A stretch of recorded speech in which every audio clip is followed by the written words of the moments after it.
Hello everybody, I'm Antonia and this is Noel and we are from Boxtail Soup Theatre Company and we are in our studio. This is actually the same day as we filmed last week's vlog. Noel's tried to take his jumper off to make it look like it's You'll never know. I have not done any such thing, but we have been having a week off, which we actually haven't had for it feels like about 2 years that we haven't had for a full week. So it's oh God, it's been a long time. I'm hoping that our future selves are enjoying our week off. But we thought today we would talk a little bit about recycling. We've obviously mentioned this a lot in other vlogs. You will all know that we use recycled materials to make our props and our set and our puppets. But we realised that we don't really feel like we emphasise enough just how much recycling we do and how we do our best, especially now more than ever, to try and be as green as we possibly can be as a company is something that's very important to us. And we sort of fell into it with the beginning of the company because we didn't have any money, and we've definitely spoke about this before. We've spoken about how we created Northanger with a budget of about £10. Yeah. And necessity is the mother of invention, and we basically used whatever we had lying around in our flat at the time. I think that it's one of those things that we've come to realise gradually is that there are, not just in theatre, but there are a lot of companies who try and make the most of their green credentials, as it were, and they make quite a lot of noise about the fact that they are eco-friendly in this way or that they use recycling in this way.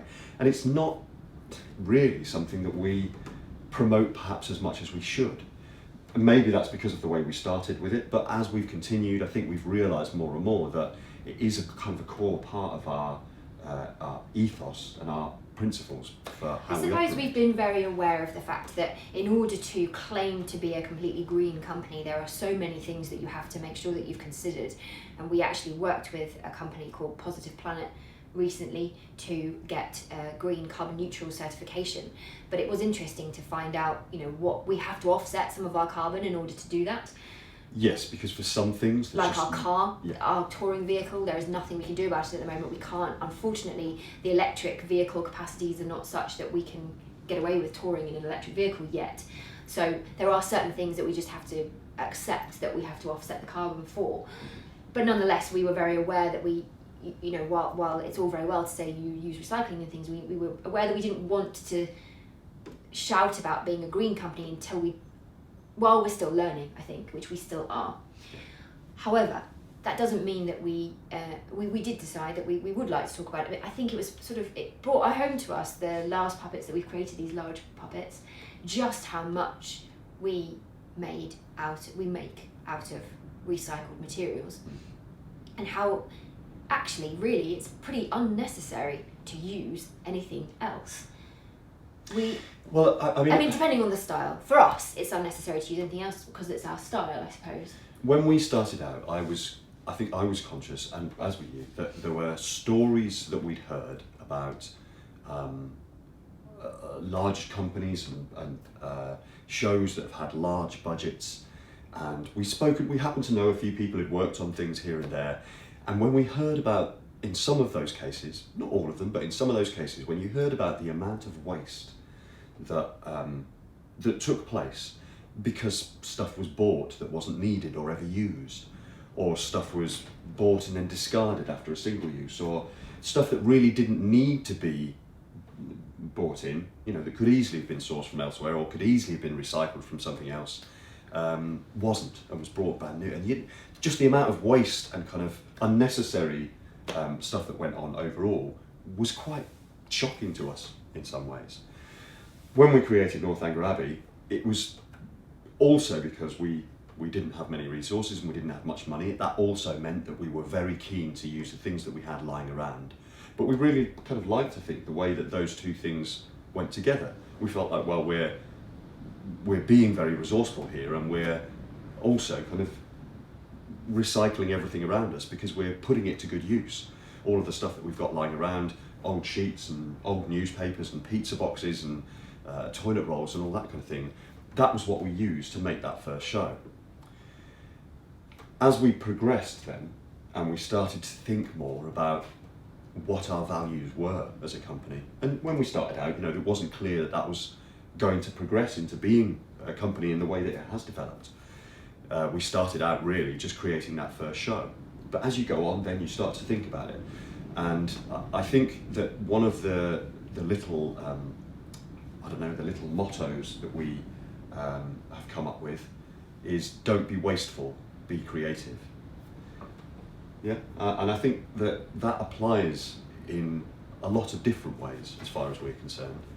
We mean it in an artistic sense as well, and when we're creating a show, we try and bear that in mind, in the sense of using things, if we've got props on stage, using them for more than one thing. We try not to have 2-second props, do we? And in fact, if we do, if they are one use, they get a nickname, like the 2-second window in The Wind in the Willows, which is a window that is used literally for a moment and then put down again. But it's the only prop in that show that we allow that. Yeah, there aren't many of them. No. So we try and extend that idea to the kind of artistic side of it as well, in a metaphorical sense. We try and be, not to be wasteful, but to be creative with the things that are around us and with the things that we're doing in the show. But obviously it also applies in a purely practical sense. And if there is stuff that we can reuse, if there is stuff that we can repurpose, and if we can use cardboard boxes that we've ordered something in. So for the large puppets that we just made for the expo, for example, we had to order some stilts because we didn't have anything like that, and it wasn't really, in safety terms, it wasn't something that we could just... You did try.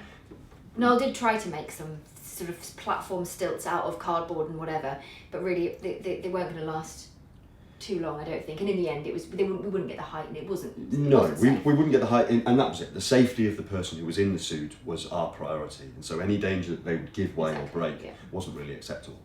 However, what we were kind of pleased about then, in a silly way, was that the covers and the surrounds for the stilts, we in the end made from the boxes that the stilts came in, and it's that kind of thing that we mean, really. So anything that any of that kind of material where we're building out of cardboard or paper, the stuff that we order or the stuff that we get, we can use those boxes as well, and we try and we try and reuse stuff as well where we can. And I think we've had a blind fall down in the studio again, as I may have mentioned before, a little while ago. I think it was before Christmas Carol. It was, because we used bits of the blind to shore up the main door in A Christmas Carol. And then that blind has been used for so many things since. We used it to create some temporary props for the R&D for Gulliver's Travels, so you'll see it in those videos. It was definitely came into its own again with these large puppets. It was used for various different connecting pieces and all sorts. Yeah, and it turned out actually it was quite a useful material, because they were these thin strips of wood that were quite flexible. They could be cut with a craft knife as well. So they could be cut easily with a craft knife, and they're not that strong, but if you put a couple of them together, they're quite useful. Yeah, quite useful. In fact, with some of the large puppets are sat over there, and there are all kinds of... I might just grab one of these hands, for example, just to explain some of the various things that have gone into this. So inside there are bits of a blind in there. Yeah. This is made of an offcut, some foam board that we were using for Hansel and Gretel, which is then also foam board that was going to go to landfill anyway, so it's sort of double recycled. Yeah. I think this hand was maybe... I think it was a box from a Christmas present. I think my mum was given a vase for Christmas. That's the box that the vase came in. Yeah. These are toilet rolls, so cut down toilet rolls, and those are some kind of like... I think they're like a tube from a cellophane or something like that. They're those little tubes that your mum gave us a bag of, aren't they? Which I can't remember where they came from, but again they're... And then this tube here is a piece of plastic water piping that was... It was an offcut from something else that... Yeah. So really, a lot of different materials went into that, but nonetheless, all of them really were reclaimed or recycled. And obviously not the paint, but I think we can allow ourselves to paint. And then the fabric that we used for the large puppets is offcuts from other shows. So there's offcuts from the fabric that was used for Hansel and Gretel, offcuts from all sorts actually that's used for all of those. So that again, none of that fabric is new, it's all offcuts. And in fact, that is something that I would like to try and do a bit more of. We've been, when we've had a bit of budget, one of the things we have spent some money on is buying some beautiful fabrics for the shows. I tend to get sustainably, responsibly sourced fabrics, but nonetheless, it would be nice now to try, for Gulliver's Travels, I'm very much going to try and use as many offcuts and repurposing old clothes and things like that to make to make the costumes for that show and see how I get on with that. Mm. We certainly use old sheets a lot. I use old sheets for patterning for costumes and for making puppet bodies. A lot of the puppet bodies are made of old sheets. Mm. But there was a pile of recycling in the studio at the beginning of making these puppets. We basically asked all our family to keep all their delivery boxes. So my brother had a buggy box. My nieces and nephews from their buggy. The buggy box became the tabard. Then there was a big box from some food deliveries that was then made into all sorts. So they really were. There's very little on those puppets that is brand new. Yeah.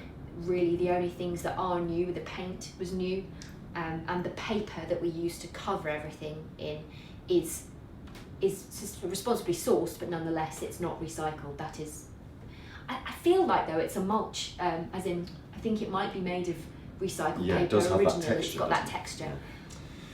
So as we've gone on, we've kind of leaned into that idea and tried to extend it more and more, really. And as you were saying before, we've worked with a company recently to try and examine other areas that we could be greener overall as a company, and we are working towards doing what we can, basically, to make sure that we are recycling all that we can, that we are effectively carbon neutral, that we're offsetting our touring emissions and anything like that, because it is an important part of our values and our desires for what we do. So I think we've got some photographs and things of these puppets, the big ones, before they were made, before they were covered, which you can see. There was like Costco boxes and all sorts. Yeah. And then I think we also have photographs of other things. And then any of the photographs you've seen of the face frames, obviously you'll see those are the pizza boxes that we use. I think the one other important thing to add, because I think there is sometimes a misconception or a kind of assumption when you say something is made of recycled stuff, and you've mentioned it a couple of times to me, is that we also try and do that without compromising on the appearance. Oh, absolutely. There is no sense of, I think people think when you say it's made of recycling that it's going to look a little bit like you've tipped up your bin and thrown it all together. I feel like I've said that before on another vlog. And really, the point is, these materials are there as your base material for something. There is no reason why that can't then look extremely beautiful once you've put all the finishing touches, and once you have a cohesive colour scheme, you're careful about the bits that you use, you make it all with love and care and attention, and then there is no reason why those recycled materials can't look as wonderful, if not more so, than brand new stuff. So that's it for this week. Sorry for another ramble on recycling. I do feel like we've talked about it quite a lot, but it is because it is something that is important to us. We would encourage everyone to see what they can make from their recycling. Sure.